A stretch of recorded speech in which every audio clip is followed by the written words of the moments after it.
In chemistry, specifically stoichiometry, we like to condense everything down to moles, and the reason we like to do this is because it makes it easier for us to go from one thing to another. For example, if you wanted to go from grams to liters, you would need a conversion factor to connect the two, and that's exactly what the mole has the capacity to do, is to act like a conversion factor, and this can be achieved by doing one of two things, or both, depending on the problem. One is through molar ratios, and two through atomic mass. So let's look at our first example, which is molar ratio. You are given the following reaction. How many moles of H2O can you make with 2 moles of H2 and 1 mole of O2? Well, this reaction tells us that we can make 2 moles of H2O with 2 moles of H2 and 1 mole of O2. Now, for our second example, we're going to solve it using average atomic masses. Our question is this.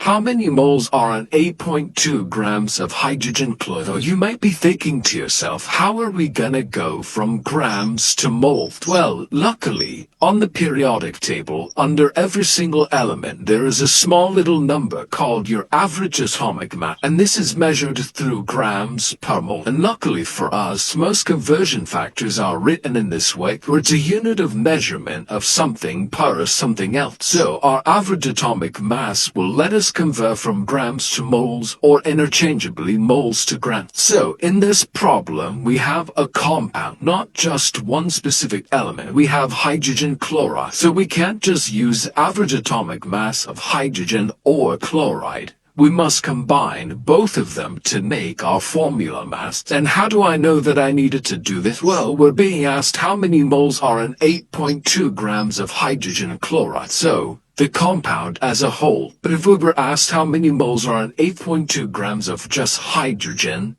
then I would know, okay, I just need to figure out for hydrogen. So what I have to do is add the average atomic mass of hydrogen and chloride together. So hydrogen is 1.01 and chlorine is 35.45. I add those together, I get 36.46 grams per mole. Now, this is going to be our conversion factor. So, we start with our given, which is 8.2 grams of hydrogen chloride. And now we have to insert our 36.46 grams per mole. We put our 36.46 grams in our denominator to cancel it out. And we put our 1 mole at the top, because that's our desired U. We cancel our grams, we divide directly across, and we get 0.225 moles of HCl in 8.2 grams of hydrogen chloride. And remember, God loves you.